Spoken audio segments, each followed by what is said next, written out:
Konene. So the trending news hapa Kenya ni story na Raila. So kuna vile body ya Raila ilikuwa inafika leo, and just like nilikuwa nimesema, nilikuwa na expect like the crowds to be uncontrollable, but I'll be honest to say that I didn't expect this level of crowds. And cause kitu ili happen, like one of the things ile nilicheki ni police overpowered at JKIA, then unacheki like wase wakikimbia hapo na mabodaboda. Hii ni gate ya JKIA. This is somewhere that we've been like many times, and we've never seen this scenario. So wasali end up overpower the security. Alafu one of the things that I saw that was really interesting, and I actually commend him. I don't know the reason why he did this, but nilicheki Ruto akidrive in akienda kwa this event, he actually had his window down. I found that to be super interesting, and apart from him having his window down, he was actually seated on the passenger side. Alafu akabaki ameingia. Alafu you can actually see that he's sad. Kuna wase wanasema that he's not sad, he's pretending. And I think kitu moja na nikatiaga na Kenya, especially since last year, ni we have come up with this thing where you have to just hate this man 24/7, and it's bullshit. You have to, like, you can actually see an alive Raila was better for Ruto's presidency than a dead one.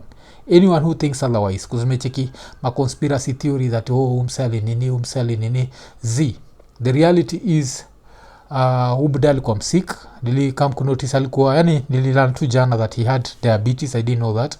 You can try and imagine managing diabetes at 80, and he had other conditions, and with old age, of course, your immune system gets compromised. So to start claiming that umseali ni upumbavu. But apart from that, now tukitoka hapo, the other thing ilinishtua ni waswali anapaka kwa ndege. Like this, as I keep saying, yesterday nilisema that I expected chaos on Mombasa Road, and with chaos I expected this level of grieving, because one thing najuaga Jobu Dani alikuwa napendwa, yes, like and that is something that can never be taken away from him. Kome sikiaga nikiwatch yani kome kwa kiwachi kwa nini for some time shaisikiaga nikisema I will never understand why with that level of popularity Ubuda hakuwahi kuwa president. Okay, we'll talk about 2007 and say that one was stolen in broad daylight. But hizo zingine, like, what was his mistake? Hata kazi kwa zinaibo, like, why couldn't you come up with... but that's a story for another day. So, the crowds that I've seen there, like wase walienda paka kwa ndege. This is ridiculous. Paka, hii place ilikuwa imejaa to a certain level that... unatry kuangalia hivi, like it takes you some time to actually notice that you can see the plane in the background, that this is actually people watu wameingia mpaka kwa inaitangwa nini, I don't know what it's called. Is it called a driveway? I don't know what it's called. Your place ya plane kuland. So with that in mind, this is the reason why at some point ikakuwa ni KCAA walienda pa Kenya Airports Authority walitoa their statement, and with the statement kulikuwa na ikakuwa the Kenya Civil Aviation Authority informs the public that operations at JKIA have been temporarily suspended due to an ongoing security situation following the arrival of the remains of the late Right Honorable Raila Odinga, former Prime Minister of Kenya. A large number of mourners gained access to the restricted areas, prompting a precautionary closure to allow security teams to restore order and ensure safety. Members of the public and travelers are advised to remain calm and avoid the airport until further notice. Normal operations will resume once the airport is declared secure in the next 2 hours. A notam of the same has been issued. Then ikakuwa KCAA regrets any inconvenience and appreciates the public's understanding and cooperation. Ikakuwa ni Emil N. Rao, Director General, Kenya Civil Aviation Authority. So that was ile kitu ilikuwa released na KCAA. Then KAA, which is the Kenya Airports Authority, pia kaandika for immediate release temporary airspace closure at JKIA. Ikakuwa the Kenya Airports Authority announces a temporary closure of the airspace over Jomo Kenyatta International Airport today, October 16, 2025. The closure will be in effect from 10:26 a.m. to 12:26 p.m. This essential measure is to facilitate an enhanced security rescreening operation following the arrival of the remains of the late Right Honorable Raila Odinga, former Prime Minister of Kenya. The safety and security of our passengers, staff, and all airport users is our highest priority, and this action is part of our unwavering commitment to maintaining the highest security standards. Then ikaendelea, passengers with flights scheduled during the period are strongly advised to contact their airlines directly for the latest information on flight statuses and potential adjustments to their travel itineraries. We sincerely regret any disruption this necessary operation may cause and thank the public for their patience and cooperation. So hii ni kitu nilikuwa nimepredict, nilikuwa najua like ubuda, cause najua you follow politics and you know like when someone is popular and it's just popular, not popular that needs money, it's just your popularity. So kulikuwa na hizi images pia nilicheki, like someone took a photo of people next to the plane and you'll actually not believe that this is a runway. This was just ridiculous. And then kulikuwa na the images that were coming from outside, but before tuangalia hizo kulikuwa na hii moja, I don't know who was talking, but it felt like it was nani, it was Joho akiambia wase tafadhalini. This one was also interesting. Okay, hiyo inakaa imetolewa, inakaa kuna msa ametoa, huo msa alikuwa amesitio video, but yes kulikuwa na hiyo video ya msa akiambia wase tafadhalini. So sijaipata, but of course one of the saddest images pia nilicheki ilikuwa ni Abdul Samad. Abdul Samad alienda akiwa overwhelmed and yes akaanza kulia. So there was that image and so what can I say? Mombasa Road. Yes, Mombasa Road was another thing. Kumbuka jana nikibonga juu Mombasa Road and the way that if you are traveling it was going to be advisable to either leave very early and sleep at the hotel. This was kwa airport if it's a flight that you can't afford to miss, ama kama unaweza change date cause Mombasa Road ilikuwa imejaa. Unachikiwa sasa huko kwa expressway. Alafu historia expressway inasemekana that the original plan was to move the body using the expressway, but people demanded that he had to be moved using Mombasa Road. So wasa wakabaki wameblock expressway. So that's one of the reasons why body kamoviwa through Mombasa Road, and it was just ridiculous, like the crowds. And then also I remember like nikibonga juu story niko nasema that according to mimi viewing ya Raila from was it 12 to 5 p.m. was going to be too short. So I think that's one of the reasons why they had to move it to place naitwa nini, move it to Kasarani. And I remember nikiona hii image ya Plug TV and you can just see like hundreds, this is thousands of people moving, going to Masaiza Kasarani ku view body ya Ubuda. So one of the things nizasema ni if it's a legacy, Ubuda may leave legacy, and in hindsight I think death inakuwaga very interesting thing because it makes you look at stuff from a different way. And nimekuwa nikisikiza hizo ma dedications and what, like yesterday niko na watch ingine alina Sky and it made me look at the man very differently. I think that's something ile nitafanya on a later date. But sasa the most messed up thing about his story yote ni yesterday as Raila alikuwa na dedi, Ruto took that opportunity to do something that's just unacceptable. Because why do this? And why do this when everyone's attention is focused on history ya death ya Raila? Then we see that kuna hii cyber crimes, misuse of computers and cyber crimes act ilipitishwa, na kwa hii it's very ambiguous. Ilikuwa ni cyber harassment, ikakuwa ni a person who individually with other persons willfully communicates either directly or indirectly with another person or anyone known to that person commits an offense if they know or ought to know that their conduct is likely to cause those persons apprehension or fear of violence or to them, or damage or loss to that person's property, or detrimentally affects that person. What does it mean to detrimentally affect a person? Then kakua is in whole or part of an indecent or grossly offensive nature and affects that person.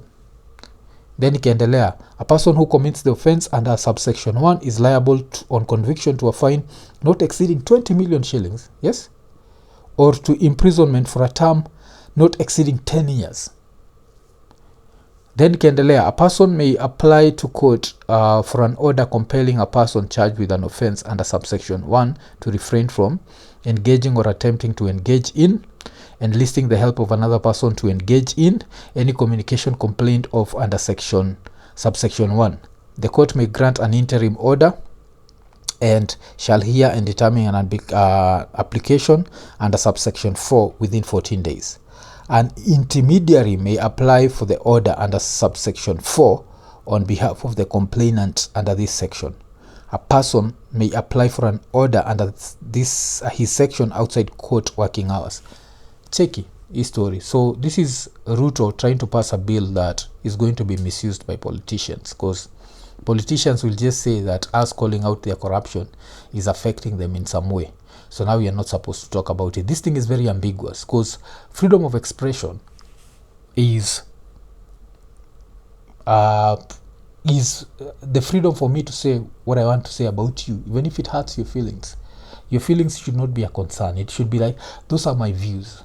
Have I aired them in public? Yes, I've aired them in public. If anyone was to change his views based on what I've said, then hiyo ni shida yako. Because even I think it's very ironic that this happens around the time when Raila's body is being received. Because Raila was this one guy. If you'd gone to Twitter and akina Instagram and what, and looked at the way people used to talk about Ubuda, unge assume the airport would be empty. Unge assume that he'd lost all his support, because ilikuwa like, this guy betrayed us. So you'd expect that betrayal, since now Kenya has changed, you'd expect no one to be there. But you see, people were able to express those things and say, this guy betrayed us. But the people who supported him didn't feel any betrayal. So they were there and they received his body. And that's what the freedom of expression means. It means we can agree to disagree. We can look at one person in two very different ways. Kuna one person atasema hivi, another person atasema hivi. And it's allowed to do that. The same thing, ile imekuwa land in trouble. And this is the things that now give some level of credence to what people say and what I normally correct people when they say. When people say Ruto is the worst president and they say it's because he killed protesters, I always say the fact that Kibaki killed protesters and Uhuru killed protesters and Moi na Kenyatta don't concentrate on them as much as Kibaki and Nani, because those ones I can go into Nini and tell you this happened, these images are there, let me share these images. But now, one of the things that at least Kibaki and Uhuru never touched was this freedom of media. Like, yes, they were committing those atrocities, and yes, people looked away, but they never tried to do Nini. So now itafanya wasoko like, oh, this is, and don't do this. I don't know, my advisors wa Ruto waga gani. Considering right now, so it looks like the same day, October 15th, 2025, will be the day that Raila Odinga died. And if we do nothing about it, it's also going to be the day that the freedom of speech died. So we have to do something about it. The freedom of speech is agree to disagree. Yes, be there. Say Raila is the worst person ever to walk planet Earth. Let another person say something different. Mi kuna vitu where, like even talking of Raila, there are things that he handled in a way I could not handle.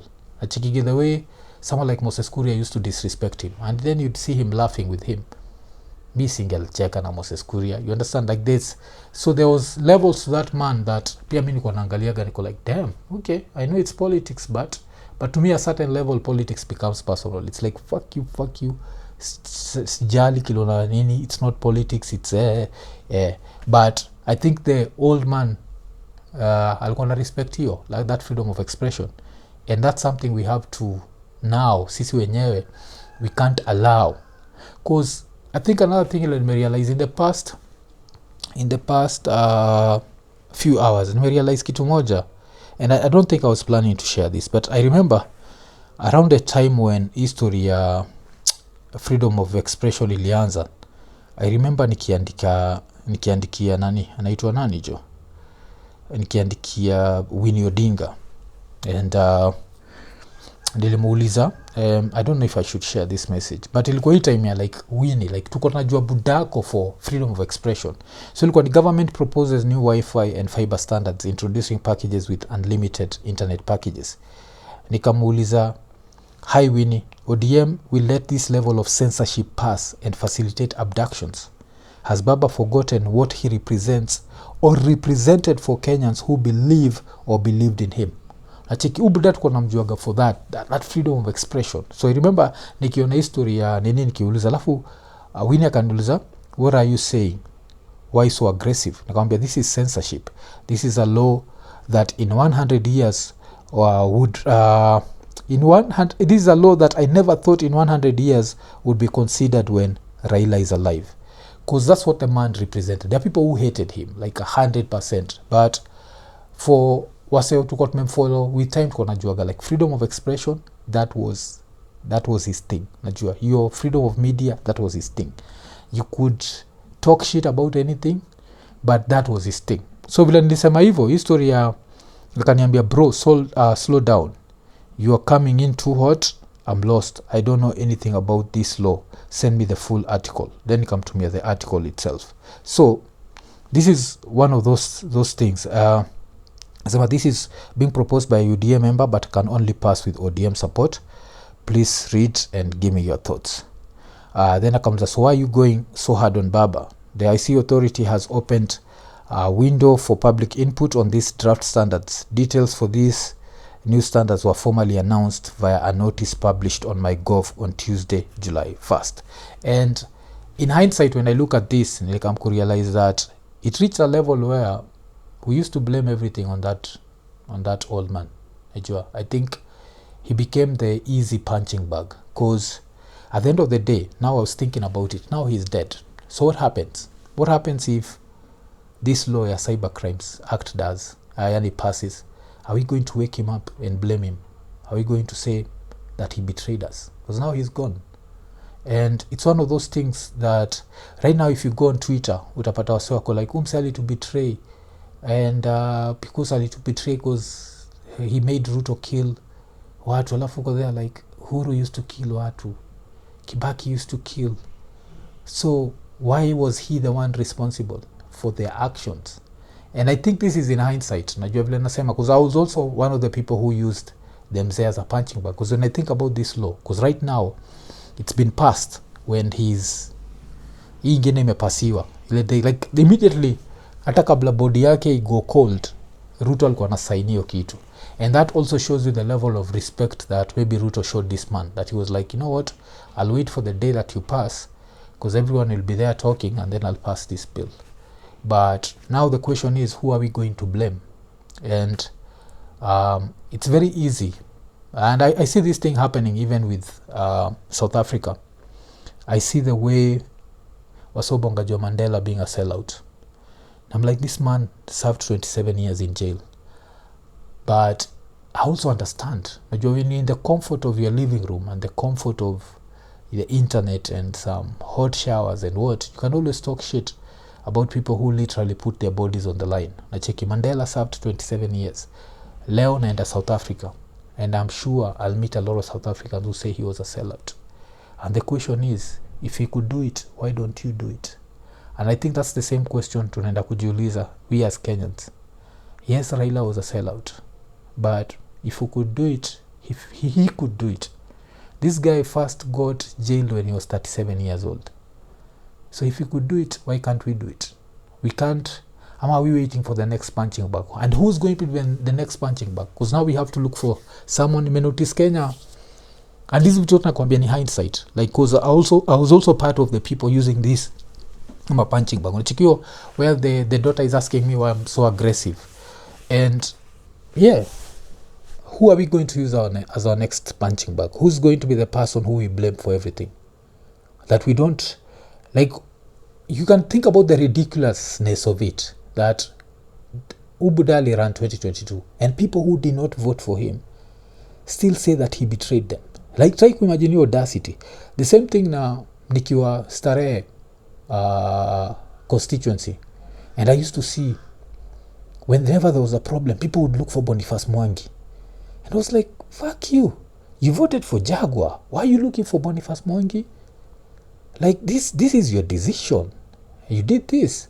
And still, maybe nikimalizia, in hindsight pia, a lot of stuff happened and has happened in Kenya And like one of the things na hizi vitu nataka kuambia, like I've just been after seeing the dedications being given to this man, and after seeing waseka kina Abdul Somad wanalia kina Sifuna, I had to ask myself, like, why? What did these people see in this man that maybe at some point I saw and then I stopped seeing? And that's when you realize that kulikuwa na this euphoric wave of Kenyans wanted change because we had an unpopular president, so it was time to get the president out in unpopular means. But at some point Kibaki was unpopular. Kibaki, we want to sanitize history, but Kibaki literally lost an election, and this led to the deaths of thousands of people. And this is the reason why till today people are afraid that Ruto might rig an election. That was because of Kibaki, but we never look at that, so we are judging. So nasema, like, you still, I've still said what I've said about Ruto and Ruto trying to change the law, but I feel like we need to judge or say fairly, and we should never going forward get an opposition leader that we use as a punching bag, where we make bad decisions and then ask why. And I feel like, of course, ya Boni haijafikia level ya Raila, but to a certain level it was like you stood up and you are like, I want to be the MP, and we told you, fuck you. You've been sent by white people, you've been sent by NGOs. We are not going to give you the vote. But as soon as there's any form of injustice, we are going to call out your name, and we are going to tell you that you betrayed us. No. And then maybe my last sense on this story ni so now let's go back to last year, because vile kila kitu nasema ni hindsight. And I remember now watching a speech ya Ubudaki sema that Kenya was on the precipice. I'd have to look at it this way. For Kenyans who were there for the 6 hours the military rule, they look at military rule very different from us. And that's the reason why Ubudaki sema that Kenya was on the precipice, and that's the reason he had to shake the hand ya Ruto. It can be justified if you have to look at it from that angle. Like, what would have happened if we were under the military? I always look at myself. I always tell people I'm selfish. Nini would have died immediately because the internet would have been shut, and I don't know if these freedoms would have ever come back, because people act like there is someone who's going to be given power today. At Mr. Military, chukua hii power. Okay, ni tamu, unaweza fanya kila kitu nayo, si ndio? Hii power ni tamu jo buda. So sasa nirudishie power. Alafu Mr. Military atakwambia sawa, chukue tu. Najua nilikuwa na enjoy, lakini chukue tu. The minute Kenya would have gone to military, it would never have, I don't think we'd have ever come back. And this is the reason Miss Jaligi Raekza, mwapu melipwa, ni simple. I'll choose Kasongo 24/7 365 before I ever choose a military guy. Fuck Traore, fuck whatever is happening huko, mi sijali, mi najali juu ya Kenya. Na Kenya pale tuko, we do not need military rule. So yeah, these are my 2 cents. Maybe this is me just overthinking stuff, but yeah, I think we need to think who's going to be our next punching bag, and who are we going to blame when we make bad decisions? Because we have 2027 is nigh. And if you are to ask me, like for example, who would make the best governor for Nairobi, you'd never vote for him, but Miguna would make the best governor for this Nairobi. Miguna would not mess around. But can you vote for Miguna? No. Why? Because he's not backed by, okay, Raila says he's dead, so we can't say Raila, but he's not backed by Ruto. He's not backed by Gachagua. He's not backed by who else? He's not backed by Kalonzo. So would you ever vote for him? No, you wouldn't. But the minute Nairobi doesn't work, now you look for the punching bag. But now one punching bag is dead. Who will be the next punching bag? By time unawachi takuko kwa hewa. So jiachilie kwa comments, ongea mbaya. Why? Because we have freedom of speech. Iko nene.